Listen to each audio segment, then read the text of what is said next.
Hi, welcome to Love from the Kitchen 777. I'm Harvey, and today we're going to make an Indian-inspired uh, cucumber salad using some leftover vegetables.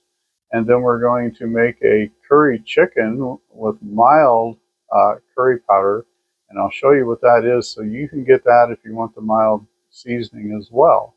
So stick with us, and here we go. Okay, for the cucumber salad, we're going to use this leftover cucumber, leftover tomato, and then we're going to take a piece out of this onion. We want to chop all of these up. Okay, I've already washed this cucumber, so now we're going to peel it.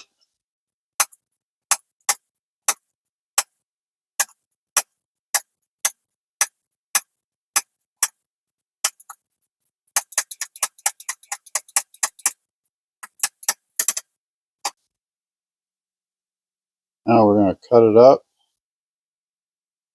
Cut that end off. And we're going to cut it lengthwise.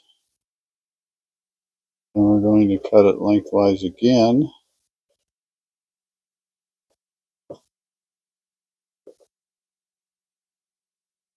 And we're going to slice it so we basically get quarter rounds. About a quarter of an inch thick. You want it to have some bite to it.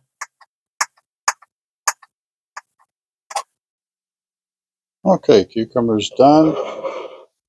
We're going to put it in a bowl.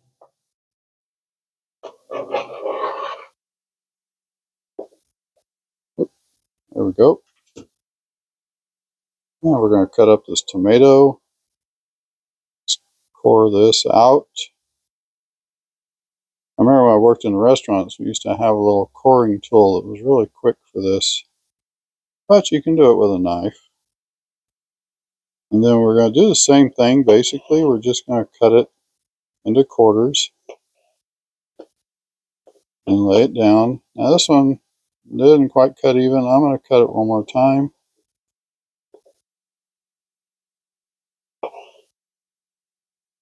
And cut it about the same size you did the cucumber. Okay?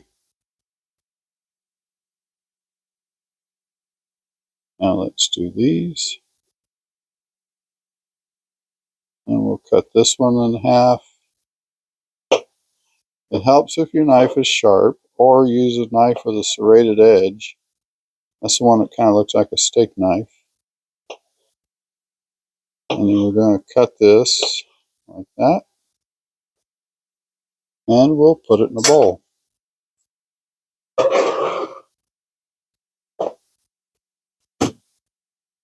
Next, we're going to cut up this onion. Now, we don't need this whole onion. It's too big. So we're just going to cut a couple of slices off of it. About the same thickness as the tomato and the cucumber, like that. Now, we'll peel the outer ring off. There we go. Peel this one off. There we go. And we're going to discard this stuff, and then we're going to put that in a container, and we'll be right back. Now I want to cut this onion down. I want it to be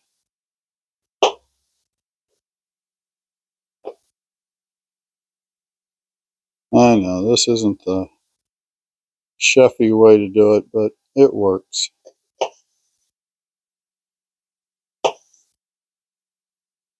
Same thing here. Don't want too big of pieces. Just give those a little cut. We're not going to end up with any large chunks in here. And that's okay if you don't like how I'm cutting it. When you eat it, your stomach will never know the difference. Unless you're doing some big social event, nobody else is going to know the difference either. There we go. Good. Now we'll put that into the bowl.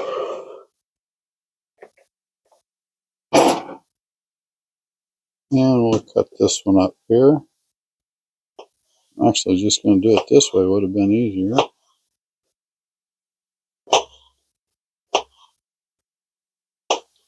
Just want to make sure to separate out these pieces a little bit. And when we mix it, we'll break this down as well. So these onion pieces aren't all stuck together. There we go. And we'll put that in our bowl.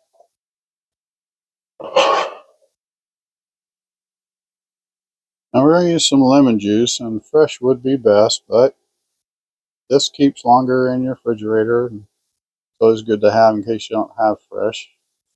We're going to take a tablespoon of lemon juice, and we're going to put that in there.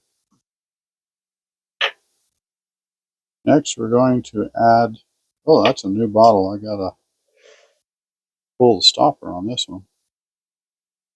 We're going to add a tablespoon of olive oil. There we go. Now we want half a teaspoon of salt.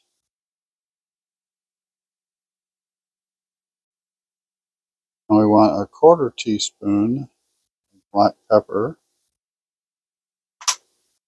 And we want a 1/4 teaspoon of ground cumin.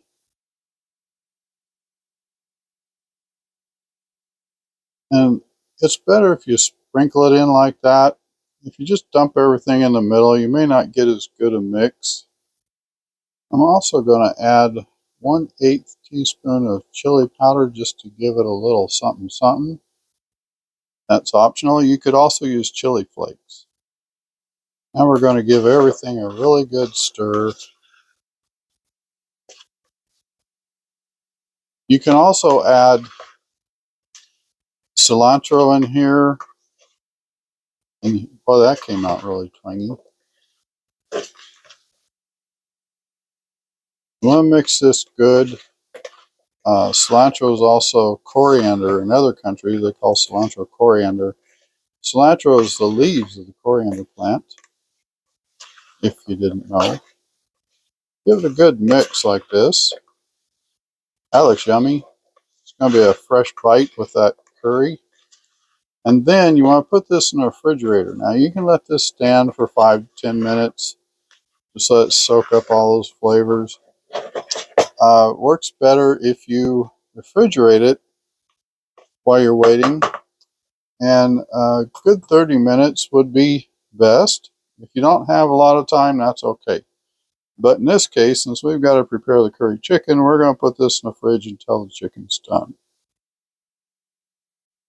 The next step we're going to do is prepare the curry chicken, and I've already done some of the work just to make it go a little smoother here. I'm going to use 4 drumsticks. We're going to put them in a bowl. And then we're going to add the seasonings, some of the seasonings to that. And I'll list all the seasonings in the description.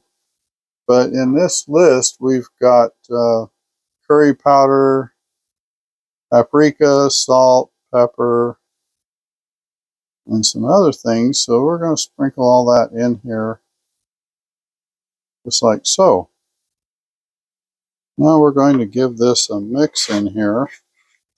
And you want to coat all these chicken legs with the seasonings. And then we're going to let it rest for 10 minutes to absorb these seasonings. So get them coated good, and then put it aside and let it rest. And then we'll heat up the pot and get ready to fry it. Okay, at this point we're going to add some oil and get our pan heated up. Our 10-minute marinade time is almost done. We're going to put in here about that much. Just enough we want to brown the chicken, especially because we left the skin on. You don't have to leave the skin on, but if you leave it on, you'll want to kind of brown that skin so it doesn't become so soggy in the cooking process. Okay, it looks like our oil's gotten pretty hot. We're going to go ahead and lay this chicken in there. The chicken's been out for a little while, so it's not super cold.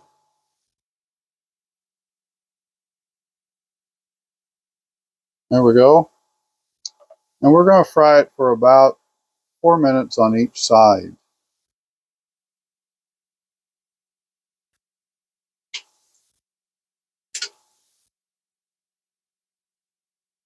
Now for mine, because I've got this induction burner, it doesn't heat evenly, it gets hot mostly in the middle. Try and keep everything in the middle. You can see how my spices are kind of burning. My heat's too hot, so you always want to adjust your temperature accordingly. If you see things starting to burn too much, you know that you've got to cook a certain time. Go ahead and adjust that temperature so that you don't absolutely obliterate your food. We're just on the edge here with having done a little bit too high heat. As you can see, it's dark. Not as dark as it looks on the camera right now, but a little darker than it should be. So I turned the temperature down from 275 to 230. It's going to take a little longer to cook that way, but it won't completely scorch everything. Now, I've done this before in other recipes I've cooked. If your pan gets too hot and it's scorching, add a little water in there. You can cook the water off and continue frying. The steam, though, and the hot water will help incorporate flavor into the meat you're cooking, but you may not get quite the desired crispness you were trying to get. So just cook that water out, and it will start to fry again. One thing to note as well, when I was cooking this, I noticed a lot of concentration of bubbles on this side. So I moved the pan slightly in and it shifted the bubbles in. That actually is a good indicator to tell you where your heat is being concentrated. So you want to kind of get that heat to concentrate in the middle of the pan. And so I just moved the pan a little bit and the bubbles went from being over here to being right in the middle. Always make adjustments when you're home cooking. It doesn't hurt. It'll improve your food. It'll improve the balance of all the flavors and the balance of the cooking temperature through your meats. Also, if you have a deal like this where it's cooking on the inside more, take the outside piece, move these inside ones to the out and put the outside ones in. That way they get some of that temperature where it's the highest.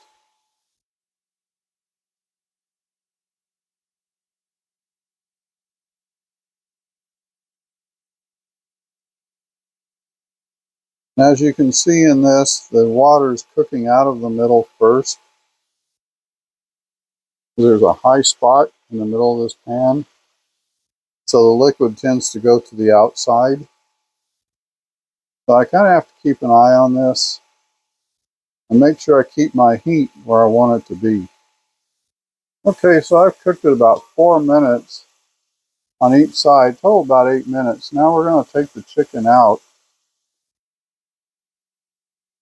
because we're going to add it back in. Put that to the side. Now we're going to add the rice. Now that's 1.5 cups of long grain rice. And then we're going to add curry powder. And this is 1/2 tablespoon. We already put 1/2 tablespoon in the marinade of the chicken for a total of 1 tablespoon of curry powder. And we're going to stir this around and we're going to glaze this rice a little bit.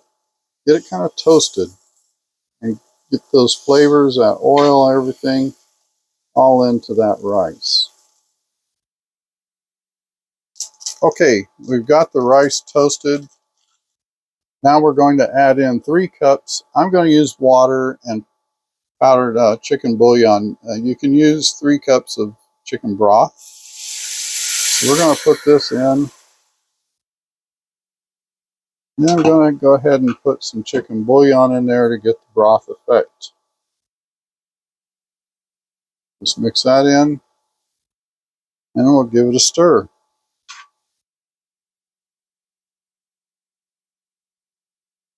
There we go. Make sure you scrape up any bits that may be stuck to the bottom. That'll give flavor to your food. Now we're going to put the chicken back in the pot. We're going to reduce the heat, and we're going to cook it for about 30 minutes or until the rice is tender and the liquid's cooked and the chicken's cooked. Should take about 30 minutes. So we're going to go ahead and take our chicken, lay it in here like so.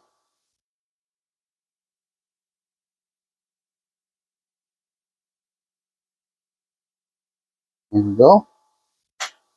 Then we want to put a lid on it. And then we want to turn the temperature down.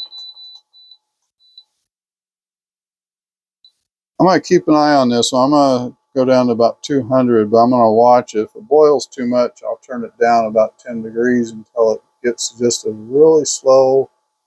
We want it to be between a slow boil and a simmer. Okay, we'll be back. Okay, we're back. It has been 33 minutes, so I would say about 30 minutes. The biggest indicator is make sure your rice is done. If it doesn't look fluffy like this, and it looks still not opaque, but it's like white and a little bit thinner than that, it's probably not cooked. So you want to make sure it gets cooked, and that's a good indication that your chicken is probably cooked as well. Let's go ahead and take a look at a piece of chicken here. And looks like the chicken's good. So we're going to plate it up. We're going to go ahead and get this piece of chicken, put that on a plate, and get some of this rice. Mix it around a little bit. Make sure the seasonings get in there. Most of the moisture should be gone. There you go. Now, we're going to get our cucumber salad. And we have the cucumber salad on the plate. That's been in the refrigerator the entire time we were making the chicken and rice. We got the chicken and rice. Let's give it a taste. Okay, here's our plate. Got our chicken, our rice, our salad. I'm really excited to try this. Give this rice a taste.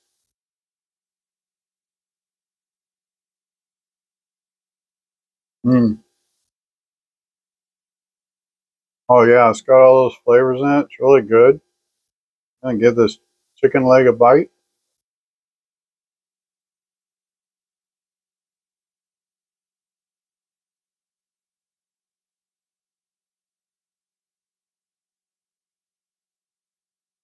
Really hot. Oh, those flavors are so good. And just mildly taste that cumin. The other flavors. Let's get a little bit of this cucumber salad.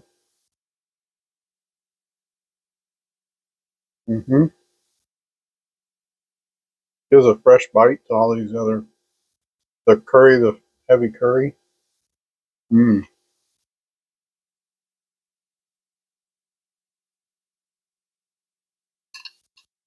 That's a good one. Recommend this recipe, guys. Give it a try. It really, for the video, it takes a long time, but if you were just making this, it would probably take a total of about 15 minutes of prep, about 30 minutes cook time to have it done Doesn't take too long. The ingredients are pretty simple. Most people have them in their pantry. Again, I'll list all the ingredients in the description. Hope you enjoyed this video. Please give it a like. Don't forget to subscribe to the channel, and we'll see you on the next one.